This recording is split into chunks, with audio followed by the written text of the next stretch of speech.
Okay, let's see here. 𝘾𝙍𝙬𝙎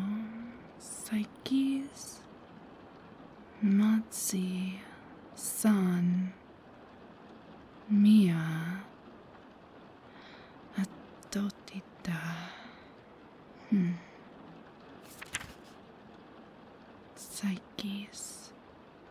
I believe that is mind? No, not mind. Soul? Wait. Souls. Plural. Yes, souls. So, Dio Psyches Matsi San Mia Atontita means. No, geez.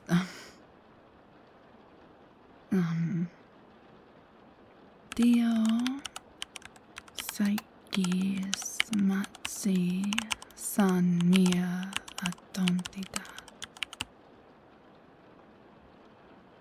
Two souls together as one entity? Wow, how utterly compelling and mysterious. One would think a people obsessed with mythology and the arts would be a bit more creative. How much more of this greeting card spiritualism do I have to translate anyway? Oh, if I read one more line that sounds like something out of the Spark Notes version of Twilight, I'm punching out.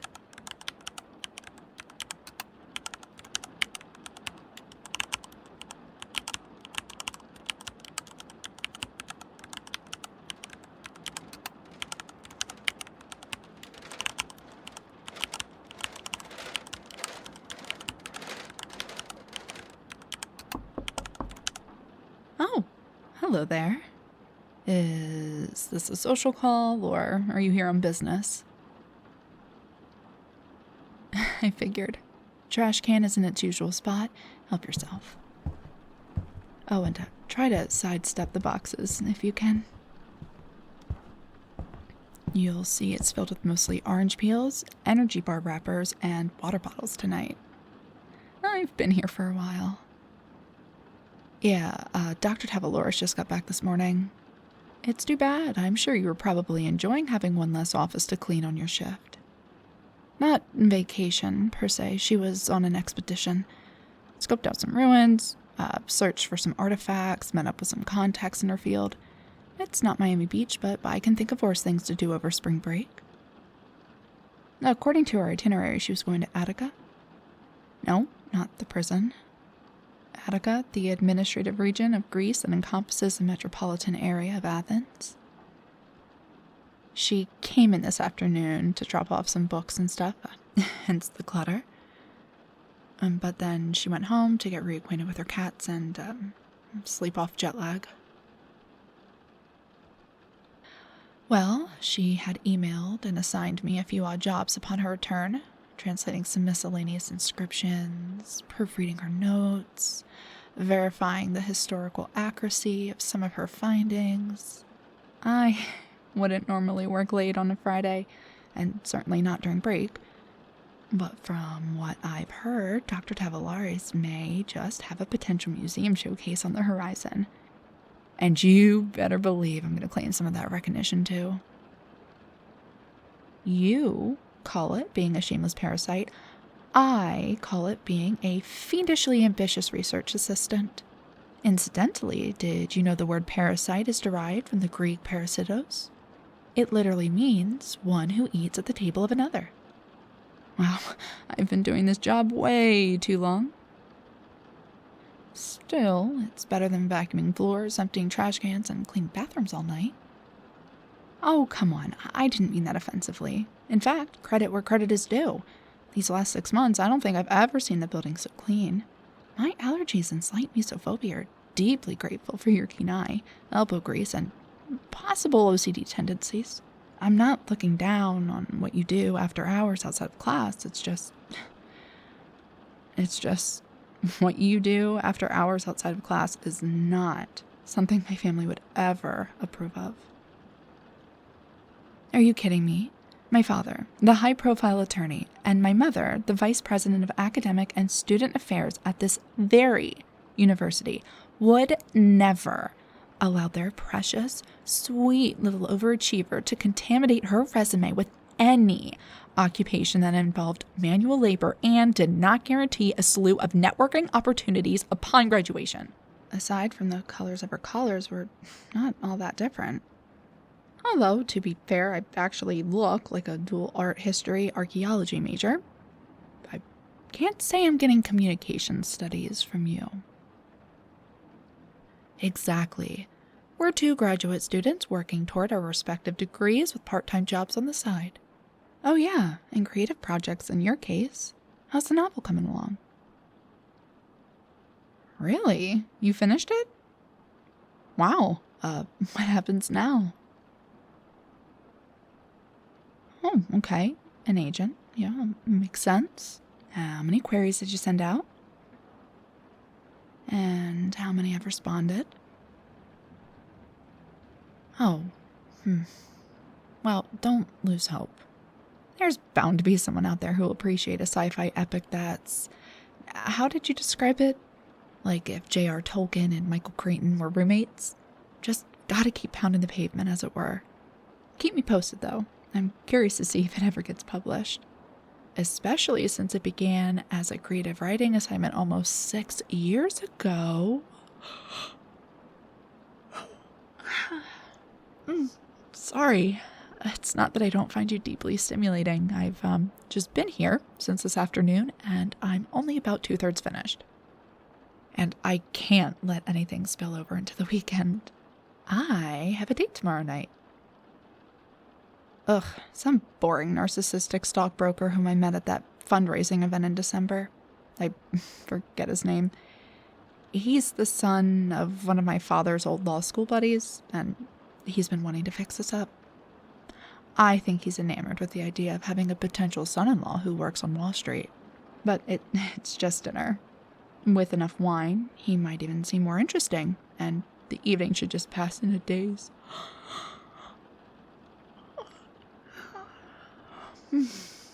I'm sorry, there I go again. Oh, I appreciate the offer, but if I drink coffee this late, it will screw up my entire sleep schedule. If I'm going to collapse onto my bed and squash a hapless teddy bear come midnight, then I might as well fully immerse myself in the experience. Yes, I'm sure. Thank you, but I'm sure. All right, trash is emptied, and nothing needs to be cleaned. Our business is done, and I've got a lot of work ahead of me. You may take your leave. Chivalrous as ever. Huh? Oh, no, I just said, I said chivalrous as ever. You know what I mean. Yes, you do. Well, if I had said, yes, I would like some coffee, then you would have brought me some. And since you know I don't like Keurigs on the account of K-cups exponentially filling our nation's landfills, you would probably go all the way back to the facilities department to use the traditional coffee machine, because you know I would be able to taste the difference. And you wouldn't pour me the leftover black sludge either. You would clean the entire thing and make a fresh pot. Of course you would. Or if I had said, oh, God, I would love a venti latte from the cafe up the road, you would probably punch out early, drive all the way up there, in the rain, and get me one. And then you'd burn rubber back to campus so it would still be hot. My point is, you don't always have to drop what you're doing and be at the beck and call of everyone else around you. I mean, my God, back in high school, I left something in our homeroom, at least once a week? But, sure enough, within 30 seconds of walking down the hall to my first class, you'd run up to me, completely out of breath, and hand me my jacket, or my book, or my bag, or anything with that dorky smile on your face. I think most days I would just offer a half-hearted, "Oh, thanks," as payment, but it was all you ever seemed to need. Or how about every time I had to borrow a pencil? Or your calculator?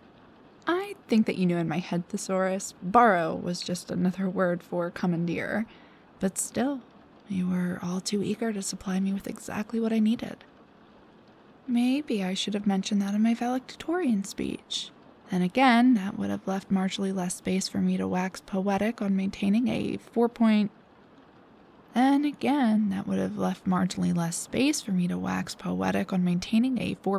GPA while balancing the obligations of being class president and head cheerleader. What was your position on the football team again? Quarterback or running back? Fullback? Oh, all right, mascot. Hey, don't look so embarrassed. You really grew into that timber wolf costume our senior year. Oh, hey, speaking of our senior year, do you remember Mike? My prom date? Well, I Googled him on a whim, and apparently he was the one who caused that really bad accident on the turnpike last year. Yeah, from what I read, he had been drinking and driving with a suspended license.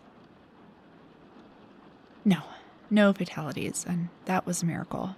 But with several wrecked cars, a few hospitalized motorists, and a downed power line, I do foresee some lawsuits coming his way once he's out of jail. I was disappointed, but I can't say I was really surprised. I remember his antics on prom night. He ditched me about halfway through, and then I caught him outside drinking and smoking weed with his idiot friends. I don't know. My mother and his mother worked together at the time, and they thought we would make a cute couple, so I kind of let them push me into going with him. I guess if I wanted that silk dress, cute shoes, afternoon at the spa, and a limo ride, I had to earn them. Should have just gone alone like you did. Hey, thank you again for driving me home that night. And since it's just the two of us here, thank you for enduring my crying. I'm sure that probably felt like the longest car ride of your life, but I was just so humiliated and angry, and I really needed to burn myself out before facing my parents. You know, your chivalry is kind of dorky, but don't lose it, okay? Right then, I think that's a long enough stroll down memory lane for tonight. I appreciate the break, but I still have a lot of work to do. Have a good night, and wish me luck on my date. Ugh. Sorry about all the clutter. It should be progressively whittled down over the next few weeks. Oh no, this isn't the stuff she brought back with her. These boxes are just full of old textbooks and CDs she had brought up from the library archives that I had been working out of. What did you think? She picked up an I Heart Grease mug at the airport? No. Dr. 𝘾𝙀𝙀𝙀 is not the kind of woman who's into quiche roadside souvenirs. Well, actually, yes. She did find something on our expedition. Sure, you can see it. I won't tell anyone if you won't. Besides, it could end up in a display case at the Smithsonian. We both might as well have a closer look at it while we can. Come on, follow me.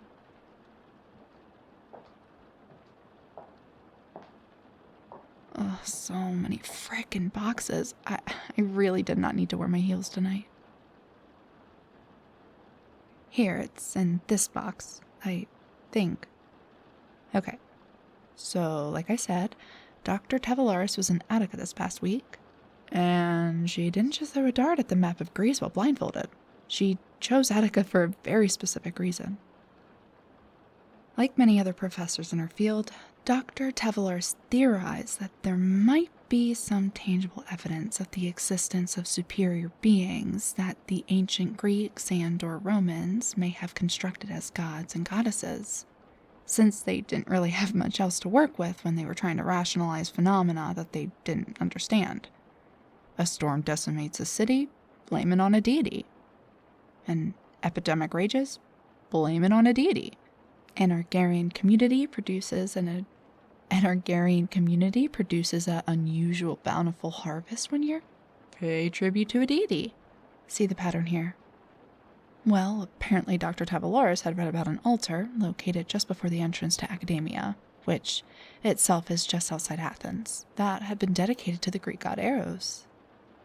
Eros was the original Greek name for the Roman god Cupid. Yes, the Cupid. And what was his gimmick? What was the thing that he did? Right, he would fly around and shoot arrows at people that would then make them fall in love. According to the poet Hesiod, Eros was a primordial deity who emerged, self-born, at the beginning of time just for procreation. Which is just a very pretentious way of saying he fired a bunch of aphrodisiacs into the backsides of people who were presumably of consenting age, got them to mate like rabbits, and prevented the human race from dying out. As such, Eros came to be known as the mischievous little god of love, and it's from his name that the word erotic was derived. Anyway, back to Dr. 𝘾𝙀𝙀𝙀𝙀. She researched this altar and was curious to see if there was any proof of that.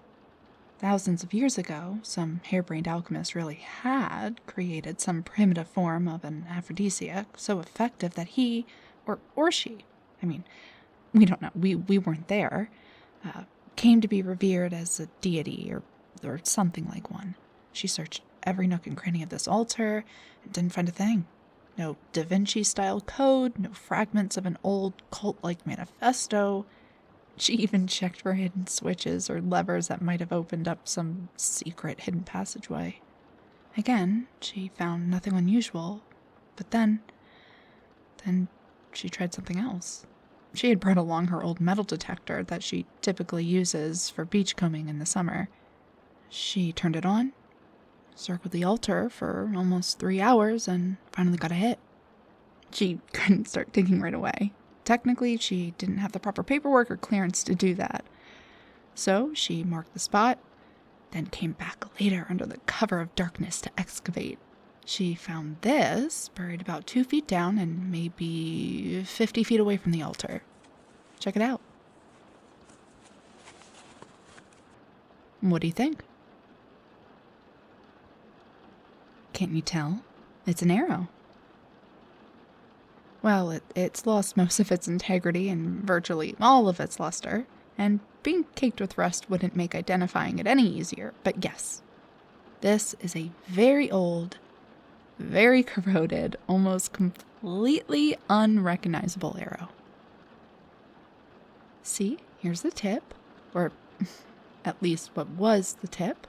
Both halves are still somewhat curving around and meeting at a point, albeit one that is very eroded and dull.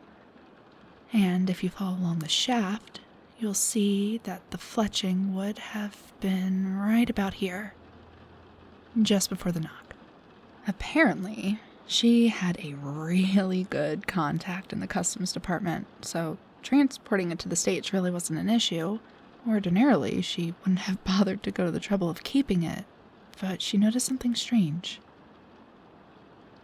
Traditionally, only arrowheads were made of metal, not the entire thing. Weaponeers would fasten a stone or metal arrowhead to a wooden shaft to make carrying or firing them easier, but Dr. 𝘾𝙀𝙀𝙀𝙀 said that this looks like it was forged from raw iron, start to finish as one single uniform object. She's going to have it radiocarbon dated to be sure, but she thinks this was created at some point during the Greek Iron Age, which was after the collapse of the Mycenaean civilization until the beginning of the Greek Archaic period, sometime between 1100 and 800 BC.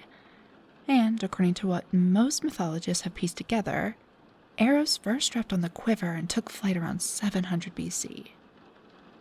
So, yeah. Quite a find, actually. Drachma for your thoughts? Excuse me? Are you? Oh my god, you don't actually mean that sincerely.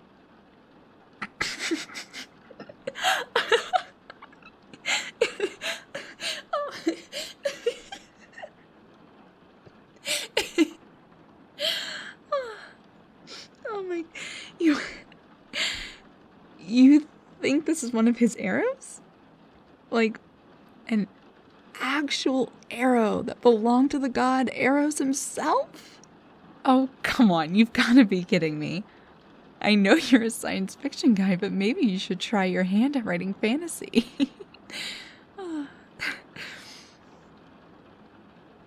So, what are you suggesting? Some 2,800 or so years ago, Eros was just flying around, making quota for the day. He swung by his altar to meet and greet some followers, and then got caught in the crosswinds, and this slipped out of his quiver? Wow, okay. Where to start? Well, first of all, I thought this was implied, but there were never any gods or goddesses. The entire concept of mythology, Greek, Roman, Chinese, Egyptian, or otherwise, is based on exactly that. Myths, legends, made up stories told by people as a way of rationalizing things that they couldn't explain, providing some much needed inspiration for their creative arts, or perhaps scaring straight any rebellious teenagers of their nation's youth. Second, this arrow could have been forged by any blacksmith.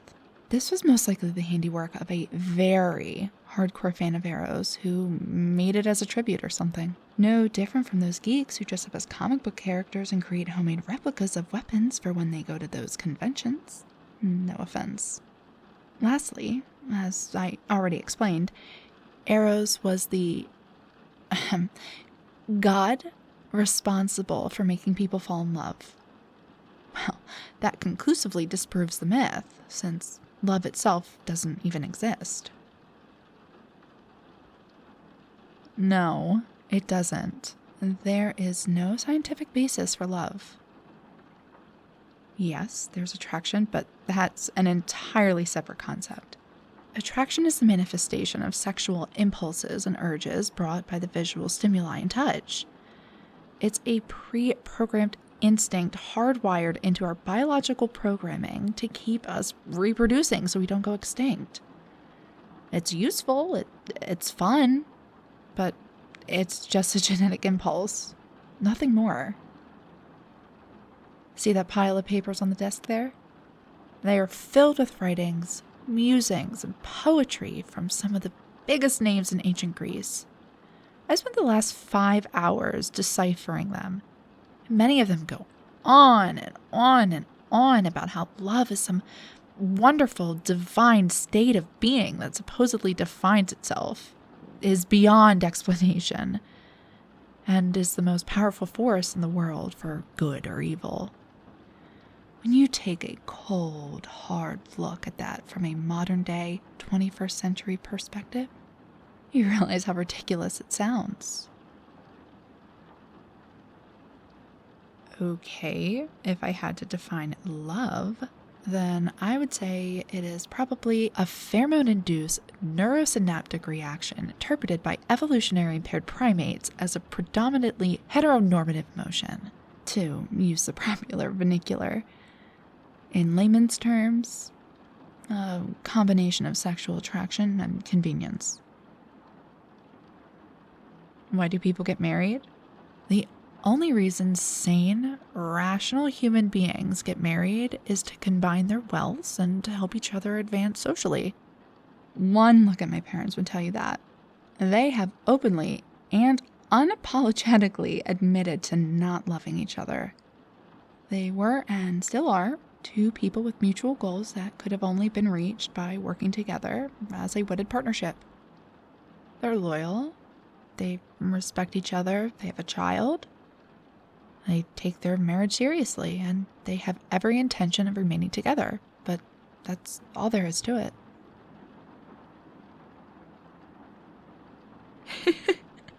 Oh, I think you were brought up on a few too many Disney movies back in the day. Contrary to popular belief, swooping in to rescue a damsel in distress and riding off in a pumpkin to live happily ever after is a pretty cliched plot. I'm not mocking your romantic side. I'm just trying to set you straight. Trying to spare you the grim reality of realizing that despite everything we've ever read in the stories or seen in the movies, that supposed great mystical power does not exist. And even if it did, you really think getting nailed with an arrow would cause something so wonderfully beautiful and ethereal to just poof into existence? Exactly. Time to grow up. You know, I should probably move this somewhere else. Because it's in a plain, nondescriptive cardboard box within a pile of other plain, nondescriptive cardboard boxes. Dr. Tavellarius would have my head if somebody from facilities took this out of her office and lost it somewhere. Let's see. How about...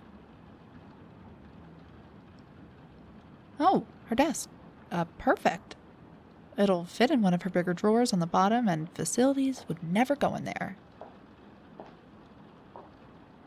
Yeah, that's much better. Huh? Ow, ow, ow, oh, God, ow. The arrow? I landed on the arrow. It just fucking stabbed me. My leg. It stabbed me in the leg. What are you? Oh, yeah. Oh, okay. Just sit me down on her sofa. Oh, I was trying to maneuver around a box, and I can't balance in these stupid heels, and I caught my foot on a corner, and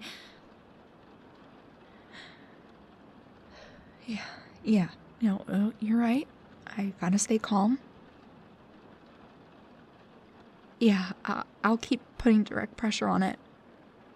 Wait, where are you going? Don't leave me. You keep a first aid kit on that cart? Oh, well, okay. Yeah, I need it. Listen, you're gonna have to take me to the emergency room tonight. Seriously, I felt the thing go at least an inch into my thigh. And it was rusted and dirty. It probably gave me tetanus. Right.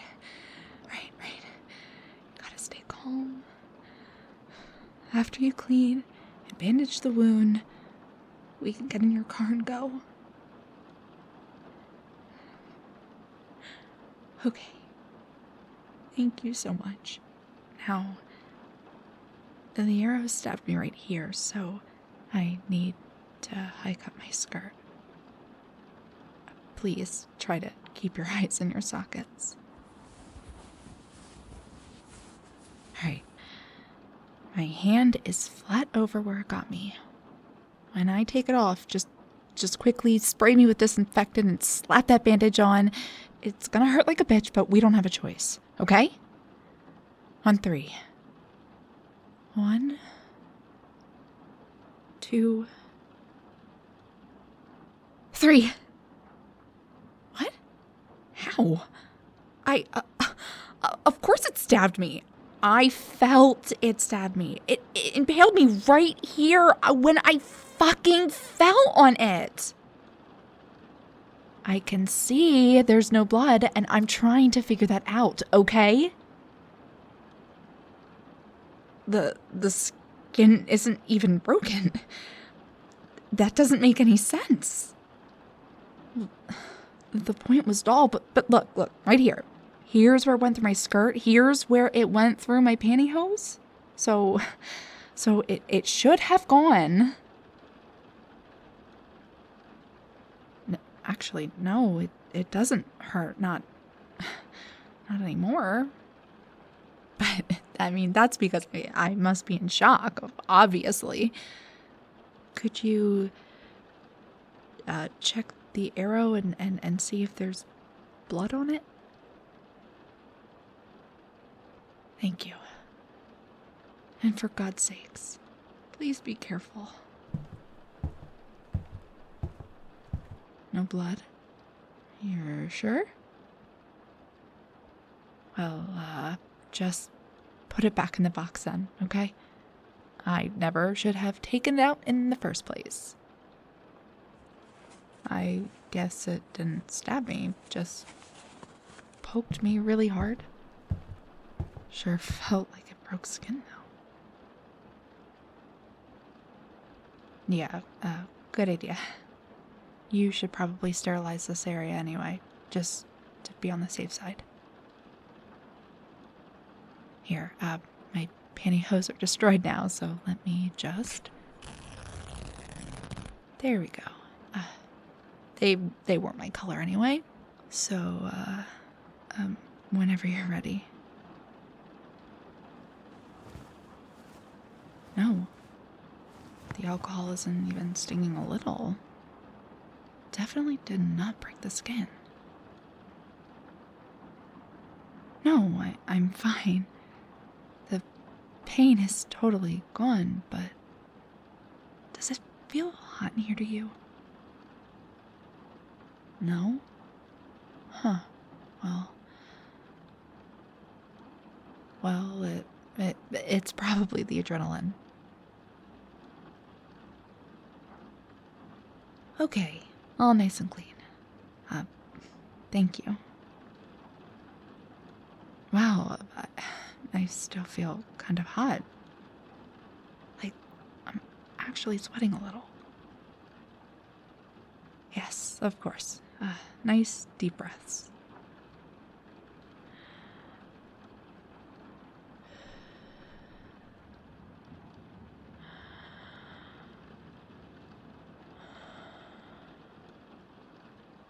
Would you, blow on it? On my leg, to get the alcohol to evaporate faster.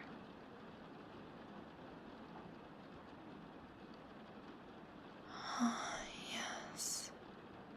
Oh, sorry. I didn't mean, that felt very nice. Okay, I'm really sweating. Alright, you know what? The hell with it. Look, I don't know why, but I'm overheating. I've got to take this blouse off. You're already getting to look at my skirt, so what's the big deal? We're both adults and we've known each other for years. Phew, much better. Only now my heart is racing a little. Here, give me your hand. Do you feel that? Oh, gosh, I'm sorry. I didn't mean to make things awkward. I don't know what came over me. Hey, can I ask you something? Do you work out? Well, I'm not fat or anything, but you just picked me up like I was weightless. I felt the muscles tense in your back and your chest and especially your arms. You are solid as a rock. It's so cute how modest you are. Well, I think it's great you stay in shape. You know, you were really cool just now. I mean, I saw you reach out to grab me when I realized I was about to fall, and when I did, you immediately scooped me up and carried me over here and checked to see if I needed any medical attention. You didn't panic, you didn't hesitate, you just leaped right into action when you saw that I was in trouble. No, I don't believe you just did what anyone else would have done. Not anyone could always be so attuned to the needs of another. I know I tease you, but the truth is I've always really appreciated you. You have so many admirable qualities. Your kindness, your selflessness, and I'll say it, your chivalry. You always put others you care about before yourself, and you always try to make things better for them. You are exactly what a woman truly needs in her life. A good, decent, honorable man who will be there for her, protect her, and treat her well. Of course, I mean that. I think you're amazing. I think you're wonderful. I love you. I love you.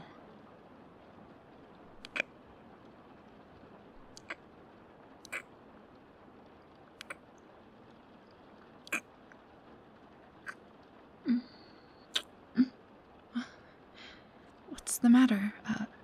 Why did you pull away? Not thinking clearly.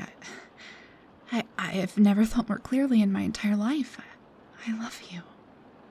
I don't have a single doubt. I love you. With all my heart, body, mind, and spirit.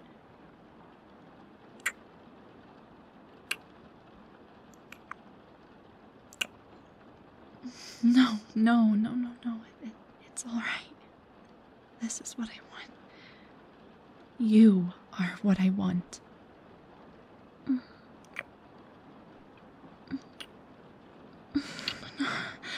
No, you don't understand. I love you. I've always loved you. I've had feelings for you since we've met.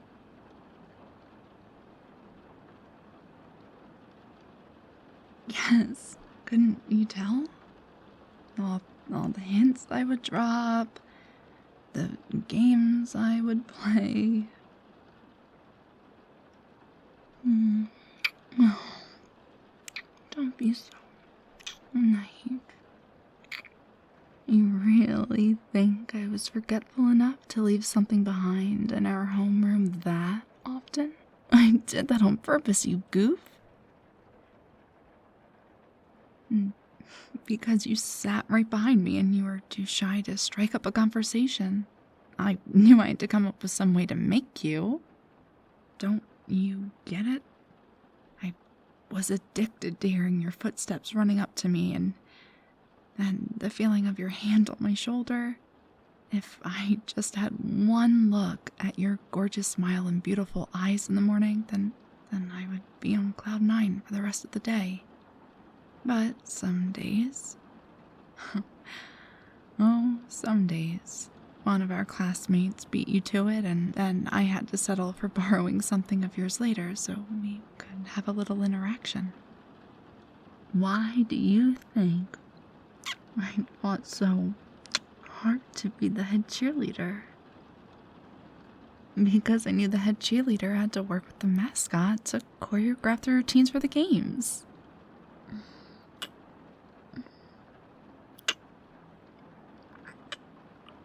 Oh, prom night, I wasn't crying because I had been ditched and humiliated. I was crying because the guy I should have gone with was sitting right next to me. If you had asked me out, or if I had been brave enough to defy my mother's orders and ask you out, then we could have gone together and maybe I could have even confessed my feelings while we shared a slow dance. I was crying because my own cowardice cheated me out of a perfect evening.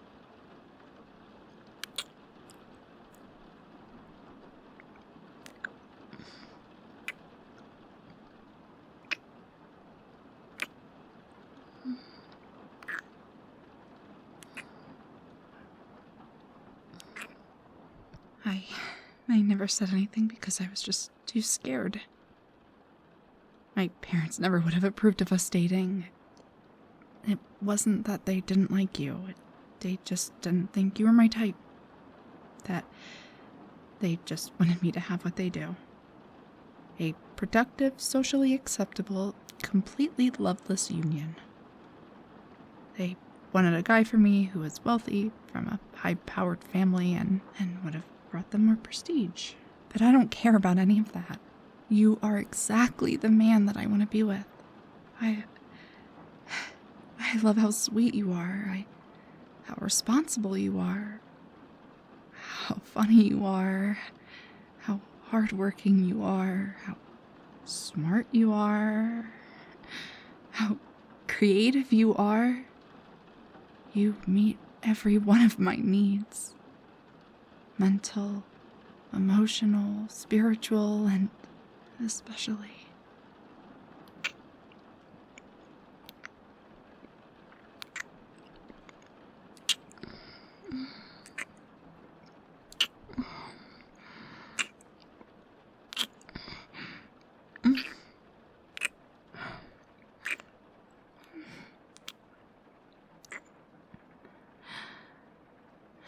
physical.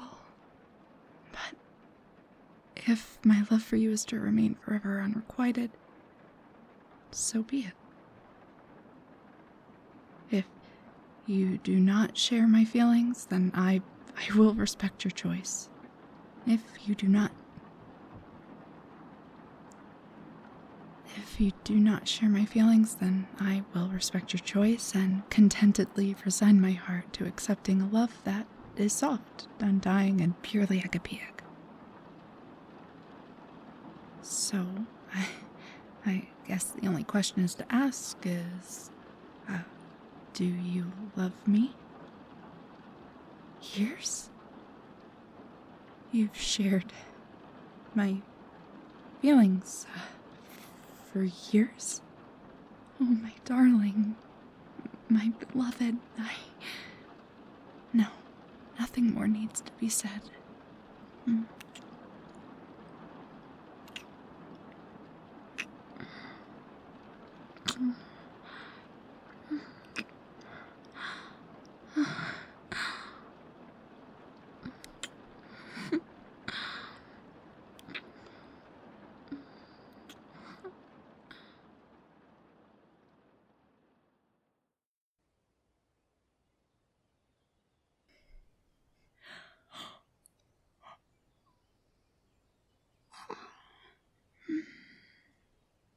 Good morning. The sofa isn't the most spacious, but what does it matter when I get to wake up in your arms? I feel blissfully content. You? You know, it just occurred to me that technically we were both right.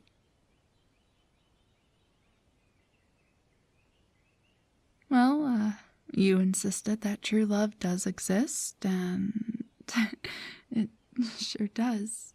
However, I insisted that being struck by an arrow could not cause something so wonderfully beautiful to just poof into existence, and it sure couldn't.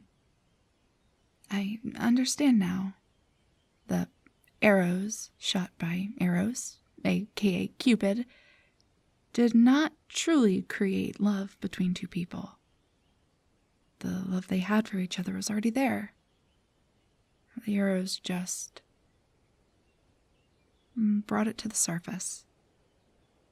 The arrows gave them the wisdom to recognize their love, the desire to give themselves over to their love, and the courage to pursue their love.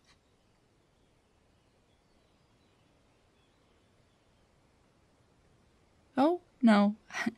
I think it's best if Dr. 𝘾𝙀𝙀𝙀 remains convinced that what she found was a man-made replica and not a genuine article. The ancient Greek deities finished their work eons ago. Let's allow their tools to retire as well. What happens now? Well, what would you say to a date this evening? Oh, right, the stockbroker. Yeah, no, I'll be canceling that. My parents are just gonna have to accept that you are the man that I want to be with. And if they love me, truly love me, and want me to be happy, then they will learn to love you as well. I'm sure of it. So, tonight? Ooh, dinner at the Chinese restaurant? Ah, I would love that. What about afterwards? A walk through the park? How romantic. Oh, I know. Why don't we bring along a couple of mason jars and a blanket? We could walk around the path and catch some fireflies. Then we could unroll the blanket, sit down, pop open the jars, and hold hands as we watched them fly off into the sky. And then we could get some ice cream, and you can tell me all about your novel. I've hobnobbed a few published authors now and then. Maybe I can help you find the right literary agent. Yes, that sounds wonderful. But right now, I think what I need is coffee. Let's hit the cafe, my treat. No, come on, I was always capable of experiencing love. I just finally took a stab at it.